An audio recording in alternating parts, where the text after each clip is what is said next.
lá, conectando-se ao Facebook Live, aguardando os nossos irmãos se conectarem.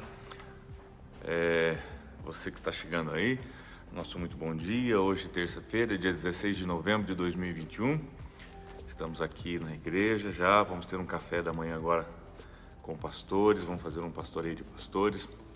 Eu e a pastora Andréia, por isso que ela não está aqui agora, porque ela está correndo aí, né? Alguém tem que providenciar, né, as coisas. E ela está correndinha, ela falou que se der tempo ela chega com a gente aqui, tá bom?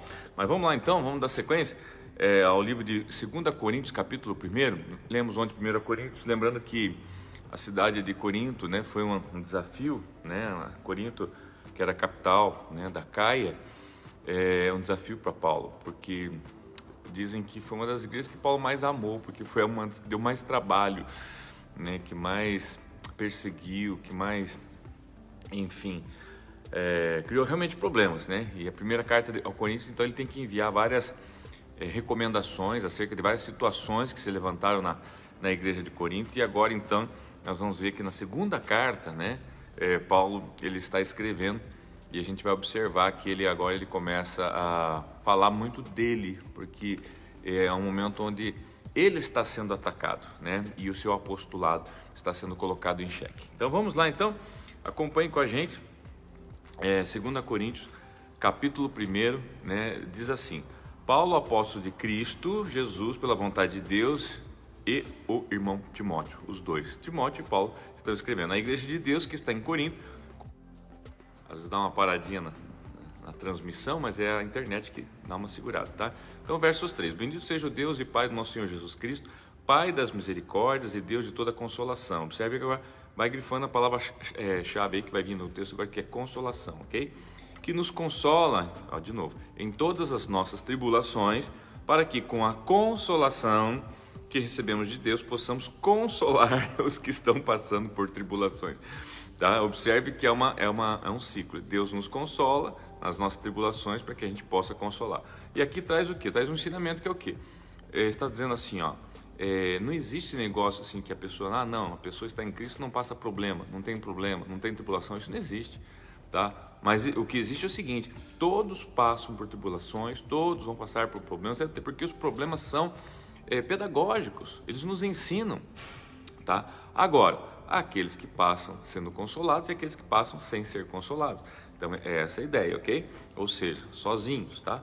Verso 5: Pois assim como os sofrimentos de Cristo transbordam sobre nós, também por meio de Cristo transborda as nossas consolação. Se somos atribulados, é para consolação e salvação de vocês. Se somos consolados, é para a consolação de vocês, a qual dá paciência para suportarem o mesmo sofrimento que nós estamos padecendo. Verso 7: E a nossa esperança em relação a vocês está firme, porque sabemos que ela, da mesma forma que vocês participam dos nossos sofrimentos, participam também da nossa consolação. Irmãos, não queremos que vocês desconheçam as tribulações que sofremos na província da Ásia. É aquela coisa assim, não, vai tudo muito bem. Não, ele está dizendo, olha, teve problemas seríssimos. E aqui ele vai apontar o quê? Um problema que estiver na Ásia, as quais foram muito além da nossa capacidade de suportar, a ponto de perdermos a esperança da própria vida. De fato, já tínhamos sobre nós a sentença de morte, para que não confiássemos em nós mesmos, mas em Deus, que ressuscitou dos mortos. Ele nos livrou e continuará nos livrando de tal perigo da morte. Nele temos depositado nossa esperança de que continuará a livrar-nos, enquanto vocês nos ajudam com as suas orações. Assim, muitos darão graças por nossa causa, pelo favor a nós concedido em resposta às orações de muitos. Tá? Então, observe que esses primeiros 11 versículos aqui falando só sobre tribulação e consolação, tá? E Paulo dizendo, na verdade Paulo está o quê? Ensinando a igreja, né? Falando, gente, não desvia não, né? Essa história que uma vez com Cristo não tem problema, não passa por tribulação, gente, isso não é verdade, isso é uma realidade distante. Porque assim, na verdade, por que a gente diz que a gente passa tudo bem, que as coisas se tornam boas, que a nossa vida muda?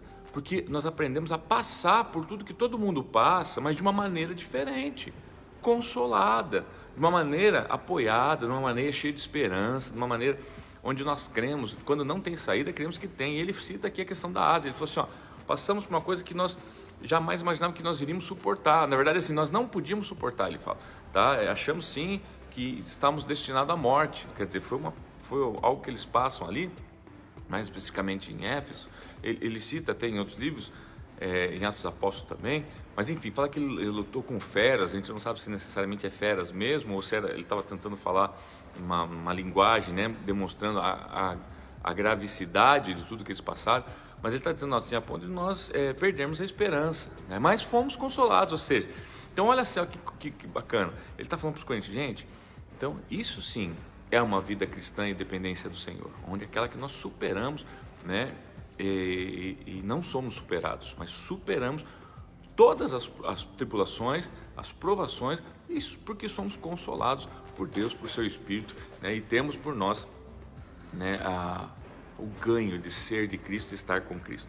Versos 12 em diante diz assim: este é o nosso orgulho, a nossa consciência dá testemunho de que nós temos conduzido no mundo, especialmente em nosso relacionamento com vocês, com santidade e sinceridade do mundo, mas com santidade e sinceridade provenientes de Deus, não de acordo com a sabedoria do mundo, mas de acordo com a graça de Deus. Pois nada escrevemos a vocês que não sejam capazes de ler ou entender. E espero que, assim como vocês nos entenderem em parte, venham a entender plenamente que podem orgulhar-se de nós, assim como nos orgulharemos de vocês no dia do Senhor Jesus. Gente, aqui Paulo começa a introduzir um outro assunto, tá? Porque existiam falsos apóstolos que estavam entrando, começaram a colocar algumas dúvidas na igreja, tá? E ele está falando assim, olha, nós damos testemunho, né? Nós temos consciência e testemunho que temos conduzido no mundo, ou seja, de quem nós somos e que nós entregamos a vocês, tá? Daí o verso 15 ele fala assim, ó, confiando nisso e para que vocês fossem duplamente beneficiados, eu planejava primeiro visitá-los.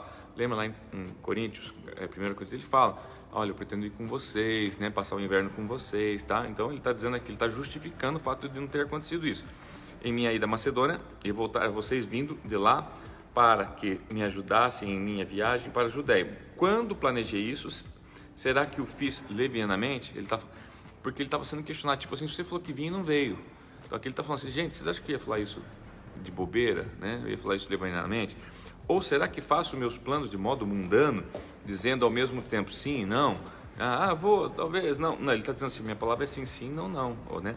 Daí, olha só, todavia como Deus é fiel, nossa mensagem a vocês não é sim e não, pois o Filho de Deus, Jesus Cristo, pregado entre vocês por mim e também por Silvano e Timóteo, não foi sim e não, mas nele sempre houve sim.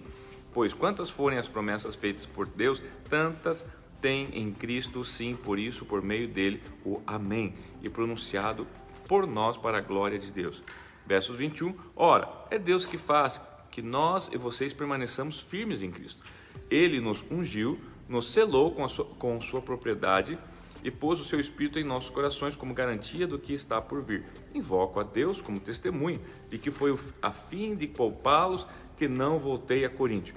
Não que tenhamos domínio sobre a sua fé, mas cooperamos com vocês para que tenham alegria, pois é pela fé que vocês permanecem firmes. E ele faz agora aqui, então é uma justificativa por não ter ido, tá? E ele fala assim que foi para o bem deles, tá? E ele conclui o capítulo dizendo assim, olha, mas permaneçam firmes e o que vai permitir que vocês estejam firmes é a fé de vocês.